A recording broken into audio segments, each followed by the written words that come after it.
Para iniciarmos a nossa entrevista, Sidão, nós gostaríamos de saber o que levou você a disponibilizar o seu nome para ser pré-candidato a prefeito de Irati. Boa tarde. Boa tarde, Rodrigo, Paulo, Ademar, a Vânia. Respondendo a tua pergunta, eu gostaria de lembrar que já estou na vida pública há alguns anos, né? Além de exercer o cargo de vereador pelo período de 8 anos, sendo inclusive presidente da casa, sempre atuei naquele período em diversos conselhos municipais, né? Além disso, sempre estive envolvido em outros segmentos organizados da nossa sociedade, como igreja, por exemplo. Só na Matriz São Miguel eu atuo há 30 anos na equipe litúrgica, hoje mais precisamente na equipe de cantos. Sou membro também da Santa Casa de Irati, sou membro dos Amigos da Santa Casa de Irati, sempre envolvido com as questões culturais também aqui no nosso município, em especial. Durante anos nós atuamos junto ao ICTGs e somos admiradores da cultura, membro também da NAPSE e de tantas outras instituições. Bem, essa vivência, além do rádio, que nos possibilitou ao longo desses 30 anos de rádio também, um contato permanente com o comércio local e, por extensão, né, com os empresários, com os geradores de emprego, nos fez compreender a situação do nosso município. Mais do que isso, nos fez conhecer ainda mais o nosso município. Me recordo que na Matriz São Miguel, quando foi implementado a equipe do dízimo, nós tivemos a oportunidade, por exemplo, de percorrer todo o interior do nosso município, visitar as capelas. Na época, e o Ademar vai lembrar do que eu estou dizendo, a equipe do Toninho Tato, lá de São Paulo, não é? Nós visitávamos as capelas, então fomos conhecendo o interior, fomos conhecendo as estradas do interior, as condições do homem do campo, do agricultor. E aqui na cidade, né, tendo essa participação em diversas instituições, nos permitiu adquirir uma experiência e um conhecimento daquilo que acontece em nosso município. Então me sinto assim capacitado e conhecedor da nossa realidade para colocar o meu nome à disposição para apreciação da população de Irati. Bom, Sidão, na eleição passada você já havia sido cogitado, né, o seu nome, né, para a candidatura a prefeito, mas no final das contas acabou havendo uma mudança e você não saiu candidato. Nessa eleição, já dá para se confirmar o Sidão como pré-candidato do PSD? Eu sou candidatíssimo, sou pré-candidato, melhor dizendo, a prefeito pela cidade de Irati.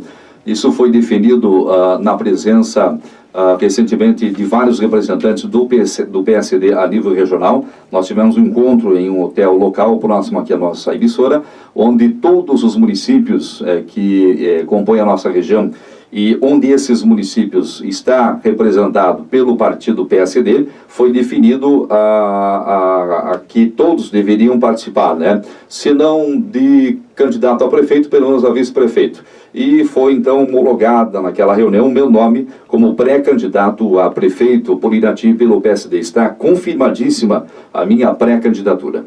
Sidão, dentro desse perfil, dessa sua candidatura, quais são as possibilidades de coligação que podem surgir para essa campanha? E todas elas podem acontecer, né? Eu sempre digo o seguinte, que ninguém consegue administrar nada sem uma composição, até porque é importante no contexto outras ideias, outros pensamentos de outras lideranças políticas aqui de Irati, né? Eu não entendo que o prefeito seja o dono da verdade, não entendo que o vice-prefeito seja o dono da verdade, como nenhum secretário é dono da verdade. O que existe é uma composição, e nesta composição, necessariamente, as pessoas trazem as suas ideias, trazem as suas experiências. Outros partidos, nós compreendemos que devem ter boas ideias também para Irati. Por que é importante, então, a composição neste aspecto? Porque nós teremos o acesso a outras informações, né? Assim como eu fiz aqui o relato das minhas experiências, né? Outros candidatos, outras lideranças, outros partidos também têm as suas experiências, participam de alguma forma, de alguma maneira, dentro da sociedade iratiense, e certamente eles devem ter muita coisa boa a contribuir. Então, a composição, ela é necessária, e o PSD, que é o nosso partido, está aberto à discussão. Nós estamos com toda a disposição, com as portas escancaradas a todos os partidos aqui de Irati que queiram, no mínimo, conversar, trocar ideias sobre essa eleição que se aproxima e que tem como único objetivo o bem do cidadão iratiense. Sidão, hoje você desempenha o cargo de chefe do escritório regional da Secretaria do Trabalho, Família e Desenvolvimento Social. Aproveitando esse ensejo, como que você vê a realidade do setor de empregos em Irati e o que na sua opinião, deve ser investido, deve ser trazido uma empresa para o município? O que você vê na visão do futuro para as pessoas terem uma maior empregabilidade em Irati? Para que todos possam ter uma ideia, nós temos uma média de 400 a 500 pessoas que comparecem à agência do trabalhador por mês. Deste, 10% em média é feito o encaminhamento. Né? Fazer o encaminhamento necessariamente não quer dizer que essa pessoa tem um emprego garantido, até porque vai passar por uma avaliação da própria empresa, ver se essa pessoa tem o perfil, né, se atende às necessidades da empresa. O que nós observamos hoje em Irati, aliás, não é apenas em Irati, no Brasil todo, um processo recessivo. Né? Nós vemos aqui pelo Departamento Comercial da emissora, vemos pelo comportamento dos empresários, né, a dificuldade, né, a sobrecarga, né, o excesso de taxas, de impostos, né, o empregador, o empresário, ele tem dificuldade de administrar exatamente por causa disso.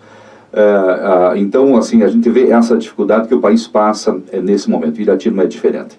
O que nós precisaríamos fazer é criar um setor dentro da prefeitura que tivesse essa incumbência de visitar os grandes centros, de fazer essa sondagem em grandes indústrias, observar a possibilidade de um braço ser estendido para o município de Irati, né? Irati, obviamente, atendendo essas características, essa demanda de uma empresa, né? Se nós teríamos condições de oferecer mão de obra, por exemplo, a determinada empresa, a determinada indústria. Mas vejo, assim, como ponto principal, a determinação em ir atrás. Nós precisamos ir atrás das grandes indústrias, nós precisamos visitar centros industriais como existem aí em várias partes do país, para fazermos essa sondagem e, obviamente, estendermos aqui o convite para que as pessoas possam vir, pelo menos conhecer Irati, né, oferecer oportunidade para que elas possam se instalar e, obviamente, gerar emprego aí para toda a nossa gente. Vamos falar um pouquinho da situação da saúde, né, do nosso município. A gente sabe que muitos postos de saúde foram inaugurados, mas muita gente ainda reclama, né, da saúde. Quais são os seus planos? O que o candidato Sidão pretende fazer na área da saúde aqui em Irati? Tá certo. Bem, Paulo, é bom lembrar que a questão da saúde é uma demanda sempre crescente.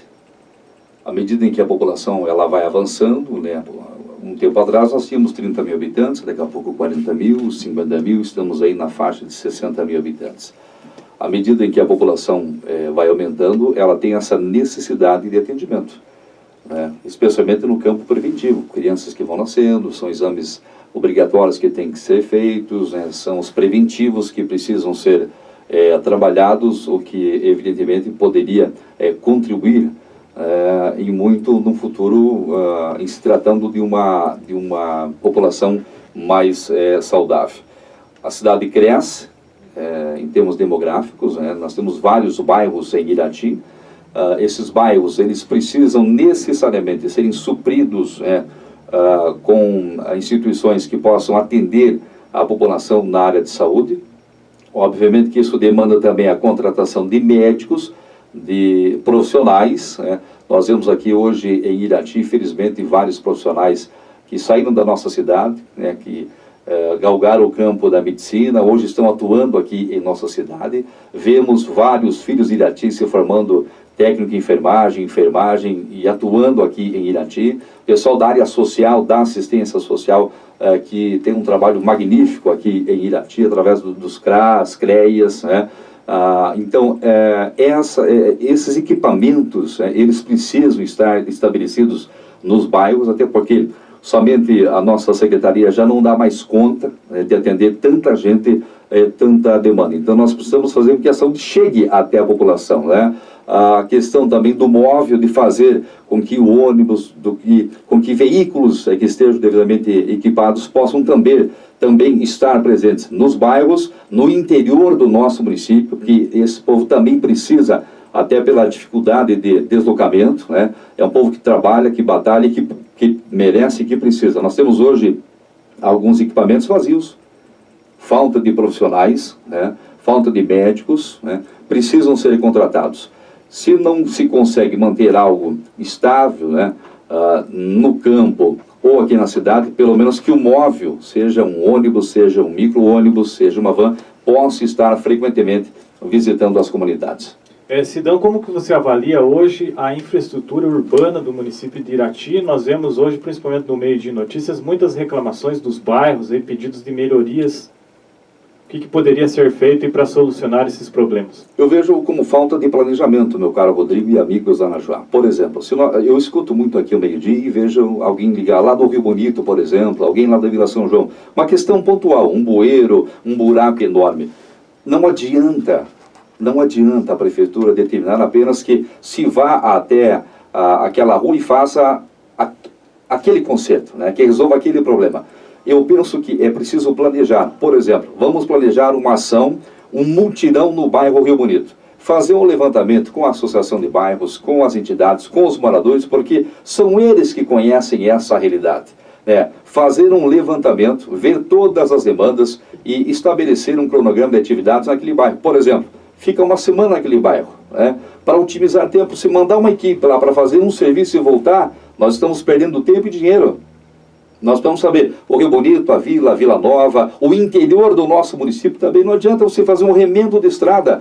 Precisa sentar com o agricultor, com os lavradores que conhecem essa realidade. Por exemplo, vamos lá na Cachoeira do Cadeadinho, lá no Itapará, lá no Pinho, quais são as demandas, quais são os problemas. E aí estabelecer um projeto para aquela região, mas não ir lá fazer um pedaço de rua. Mas nós temos um problema de um bueiro. Não apenas aquele bueiro. Quantos bueiros existem, por exemplo, nas comunidades? Quantas pontes? E você faz um processo de mutirão, né? Você canaliza a equipe para aquela região e faz o máximo possível de atividades para você otimizar todo o maquinário, porque tudo isso tem custo, você deslocar equipamento, né? Você deslocar o maquinário, deslocar o pessoal para ir trabalhar. Então nós precisamos ouvir primeiro essas demandas, né? Ouvir os moradores dos bairros, ouvir os moradores da área central, ouvir os agricultores e fazer por setor. Eu repito, não adianta você mandar um maquinário lá para fazer um serviço. Nós temos que aproveitar esse pessoal do pátio de máquinas, que é gente valente, que trabalha bastante, e aproveitar e fazer esse trabalho, esse mutirão, para atender o máximo possível de cada comunidade. Ganhar tempo, né, economizar dinheiro e que possamos ser ágeis, né, e que possamos resolver o problema da comunidade. E não apenas ir lá e resolver uma questão. Então, sentar, ouvir a população, seja da cidade ou lá do interior, é imprescindível. E a partir disso, fazer um planejamento. Sidão, falando a respeito da questão da situação e das obras paradas no nosso município, o que pode ser feito a respeito, e principalmente, né, da questão do Centro da Juventude, né, que nós temos obras paradas, temos aí a PEC lá da Vila São João também, que está com as obras paralisadas nesse momento e outras obras tantas. Tá certo, eu penso que o Centro da Juventude hoje seria a obra mais fácil de ser concluída. Aliás, o nosso Centro da Juventude, Najib Erbush, né, que leva o nome deste cidadão que construiu a história no rádio, e por isso estamos aqui, né? Bem, o Centro da Juventude praticamente está 80% concluído. Nós tivemos essa obra paralisada em 2012, então há 3 anos, quase 4, ela está parada, portanto, já sofreu depredações. Na semana passada, nós procuramos o prefeito, procuramos a equipe técnica, né, o Sandro Podiguski, que é um engenheiro, a equipe técnica também da SEDES, o pessoal da prédio do governo do estado, para sentarmos e tentarmos ajustar essa situação. Hoje vai mais ou menos aí 100, 120 mil reais para refazer o que já foi depredado, né? Nós temos aí ainda 722 mil reais aproximadamente que devem ser investidos. Já foram investidos no Centro da Juventude 2 milhões de reais, né? É um dinheiro bastante significativo. E nós agora estamos apenas no aguardo da confirmação por parte da Prefeitura, né, para esse levantamento oficial de quanto exatamente vai para refazer o que foi depredado, porque o recurso para a conclusão da obra, ele já está garantido. É uma parceria do governo federal, governo estadual e, obviamente, o município. O município assinou um convênio, né, então todos são responsáveis nesse processo, mas penso que de todas as obras que aí estão, é a obra que mais fácil está para ser concluída. O ginásio está sob júdice, né? A prefeitura não pode mover um dedo, né? Tive essa informação, fui buscar essa informação. Lá no conjunto Joaquim Zé Pelon também, é obra do governo federal, portanto, recurso do governo federal, que o município fica muitas vezes de mãos atadas para a sua conclusão. Essa é a situação de 3 obras que citamos basicamente, né? Temos ali o ginásio, uma obra importante também para Irati, e eu ousaria dizer para toda a nossa região. Mas são obras que devem, evidentemente, receber uma atenção especial do novo mandatário, e no nosso governo, caso nós cheguemos lá, vamos percorrer os caminhos necessários para que essas obras possam ser concluídas o mais rápido possível. A Rádio Najuá toca música e dá notícias como nenhuma outra. Najuá.